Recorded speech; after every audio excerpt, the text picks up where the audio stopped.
Hey folks, this is Kelani. You may have heard that the next patch for World of Warcraft is starting to creep out at the edges. We had a blue post talking about what kind of patch this would be and highlighting some of the interesting stuff we have to look forward to, but the patch also went up on the PTR very recently. While it is still unavailable to play, just the fact that the PTR has been updated with this new build is super exciting because Wowhead is now able to data mine everything to their heart's content. And we all know they're never content until every little morsel of information has been mined. So keep checking back with them every so often and you should have some more goodies to look forward to. I want to have a chat about some of the stuff that's been data mined so far because we have some very interesting characters that are making a comeback with brand new models, and some of them could lead us down some rather dark paths. We also have a little tidbit of conversations that give us a little peek into what the story of 825 could be, as well as an early look at a new warfront. Let's jump right in. The big news on the block is the return of our good friend in the shadows, Rathian. This chap has been spying on us ever since his plans for Mists of Pandaria fell flat quite dramatically. If you haven't played in a few expansions or you're new to the game in Legion or BFA, you might not even know who Rathian is. He was supposed to be one of the very last black dragons alive who was untouched by the corruption of the old gods. During the Cataclysm Legendary Dagger questline, we rescued Rathian's egg, and he grows up at Ravenhold from what I understand. Fast forward to Mr. Pandaria and he's more than a fledgling whelp. He actually helps us create the legendary cloaks and he empowers them for us. Through that questline we find out some of Rathian's motives for helping us. Rathian managed to see what many others thought would be impossible: the unstoppable force of the Burning Legion invading Azeroth once again and decimating all life on our planet. He thought a world cut into pieces and divided amongst the Horde and the Alliance couldn't hope to stand against this threat, so his plan was for Garrosh to be overthrown and for the Alliance to fully dismantle the Horde after the events of the Siege of Orgrimmar. That way all of Azeroth's resources would be behind the Alliance for when the invasion finally arrived. In his eyes, that was the only way we would survive. Obviously, that didn't happen. Both the Horde and the Alliance survived the events of Mr. Pandaria, but Rathian wasn't done. He was one of the key characters behind Garrosh escaping his trial and getting sent back in time to the alternate Draenor. This was all Rathian's design as well. It was a win-win from where he was standing. The Iron Horde could wash over Azeroth, conquer it, and claim it as their own, all of the old warlords standing together as one united force. When the Burning Legion arrived to the Iron Horde, surely they would want to defend Azeroth as their own. Or, on the flip side, the Horde and the Alliance would have to come together to fight off another overwhelming threat. Either way, Azeroth would be defended by a united army when all is said and done. That actually worked out pretty well, kudos to him, though we still lost the first battle at the Tomb of Sargeras. So as you can see, this chap has been pulling a lot of strings from behind the curtain, and he's been missing for a little while at this point. If you find the appropriate item from the island expeditions in BFA, you'll get a quest to track down Rathian and see what he's been up to. But of course we don't find Rathian, but we do find one of his agents. That agent tells us Rathian has been looking for the Dragon Isles, which is also why a lot of people think we'll be heading to the Dragon Isles sometime soon, and seeing as he's finally back in the picture in some capacity in patch 825, that might mean he actually succeeded in his quest to locate the Dragon Isles, and that might be where we're heading in patch 8.3. That's the theory anyway. It's been kind of clear that Rathian would make an appearance at some point during BFA for a while now, what with his agents popping up all over the place in patch 8.2. One was present when we acquired our first essence in High Mountain, and you can still find one lurking about in Nazjatar watching over our activities there. So if nothing else, Rathian is keeping himself in the loop of what's been going on. He's also been working out or something in the meantime because holy moly, Rathian glowed up some, didn't he? He's not quite the oddball he used to be. I know some fan artists are going to go crazy about his new model for sure, but yeah, Rathian is making a comeback, which means he's probably going to try and do something crazy again now that N'Zoth has been freed. Whether we take a bit of a vacation on the Dragon Isles to forget about the old gods for a bit, or if we take the fight straight to this big baddie, it looks like Rathian is going to be a big part of it. While we're on this little thread, I guess we can talk about the story elements that have been data mined as well. Honestly, only one minor plot line has been uncovered so far, and it's related to the Chamber of Heart. With N'Zoth being free, I guess a few easily susceptible folks are having troubles controlling their inner void. Ebonhorn is one of those chaps. He's hearing whispers and going a little cuckoo because of it. Mother detects this corruption and wants to blast Ebonhorn to Kingdom Come, but Magni manages to talk her out of it. We need a solution to the corruption so this doesn't happen to every black dragon or random ally that we come across.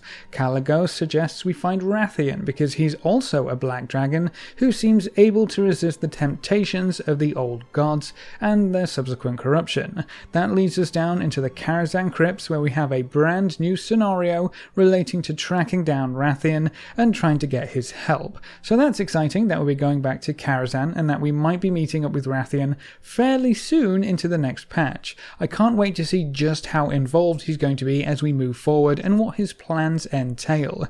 They're usually very grandiose, all or nothing kind of deals, so we might not all agree on what needs to be done, but we'll have to wait and see until patch 8.2.5 gets a bit further along in development so we can see how these story points unfold.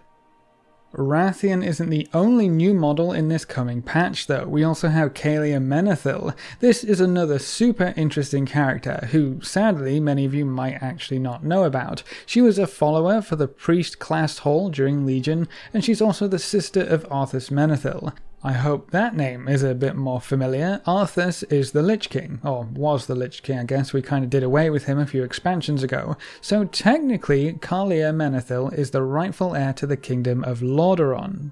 It's a bit of a shame that Lordaeron kind of doesn't exist anymore, though, seeing as the Horde has been routed from those toxic sewer ways, the Alliance might actually try and do something with the Undercity in the future. They might try and rebuild Lordaeron, but her being the rightful heir to that kingdom isn't the most interesting part of her story. She's actually dead, or undead, whatever you want to call it, but not in the traditional sense. She initially wanted to help families in the Alliance contact any of their loved ones who had become Forsaken. A novel idea for sure, but both Anduin and Sylvanas eventually agreed, and some families were reunited in Arathi Highlands. Things took a turn for the worse when Kalia was recognised and Sylvanas personally flew across the field to kill her. The true heir to her Forsaken kingdom posed a significant threat, so I guess you can see what motivated Sylvanas in her actions, but Kalia wouldn't stay dead. Her body was taken back to the Netherlight Temple, which was the priest class hall in Legion,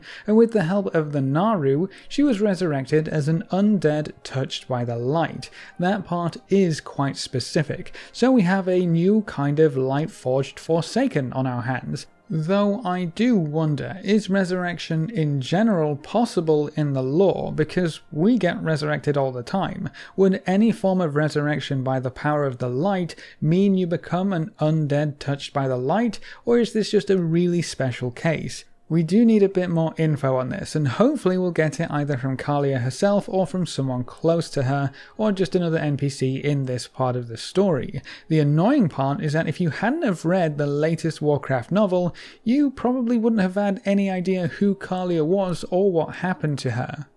For her to just jump in and suddenly play a big part in the expansion going forward seems a little weird, but maybe they'll explain her backstory in-game to make sure everyone is up to date.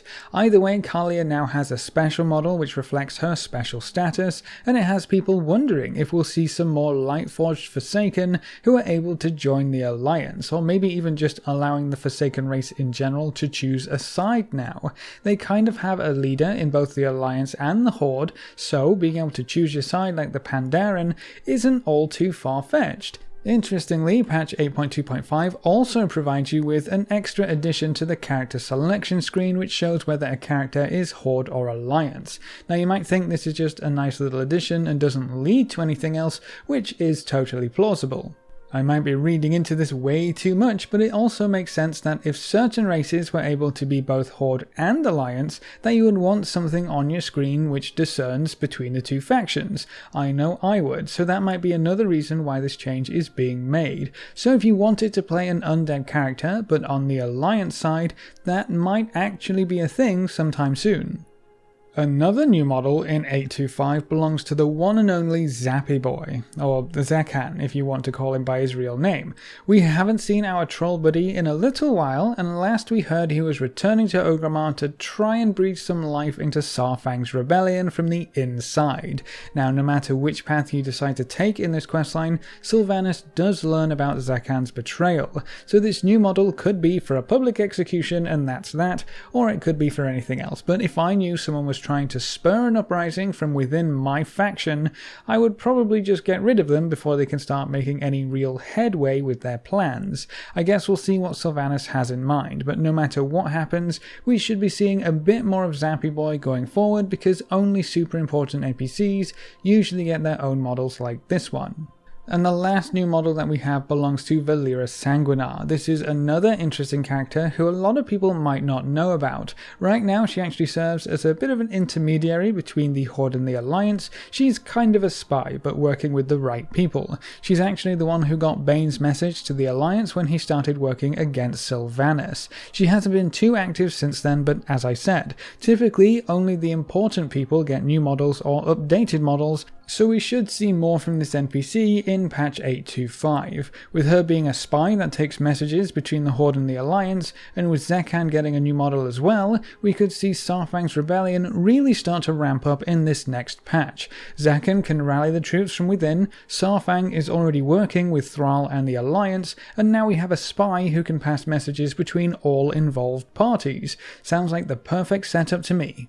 So we could see the story move quite quickly in patch 825, which is a little surprising because typically the 0.5 patches are smaller in almost every aspect, but they did change things up with the latest patch and releasing new content at the same time as the new raid tier. Whether that's because they got a little behind with BFA's development cycle, we can only guess, but that does mean we can't just fall back on what we think we know about the different types of patches, because they've already deviated from the Legion model quite significantly.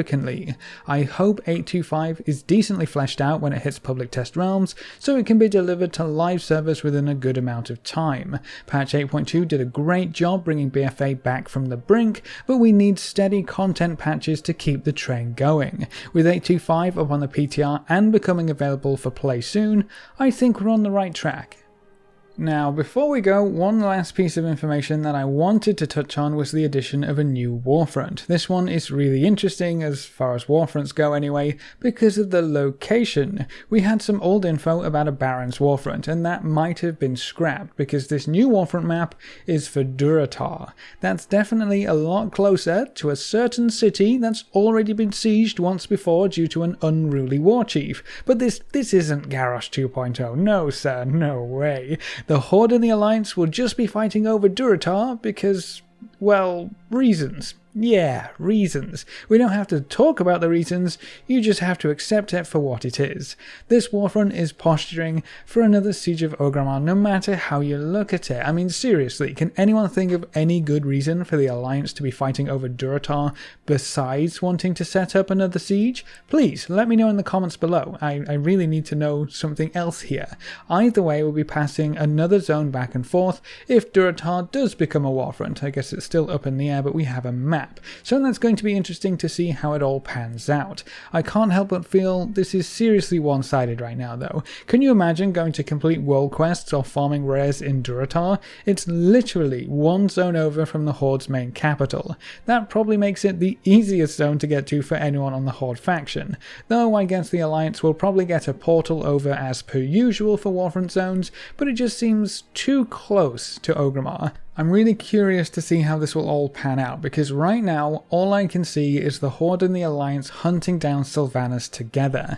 I really hope there's a twist in there somewhere, but I guess only time will tell. But that's it for this video. What do you think of the hunky new model of Rathian? And I guess the other models too. What about the idea of a Durotar warfront? Is that too close to the Horde capital? Can this lead to anything else besides Siege of Orgrimmar 2.0? Leave all your thoughts in the comments section below. A big thank you to all of our supporters over on Patreon. You can see their names floating by on screen. If you want to join these lovely guys and gals, you can find a link in the description below. Remember to leave a like just below the video before you leave, and if you want to see more, make sure to subscribe. But apart from that, thanks for watching folks, good luck and have fun, and as always I will see you next time.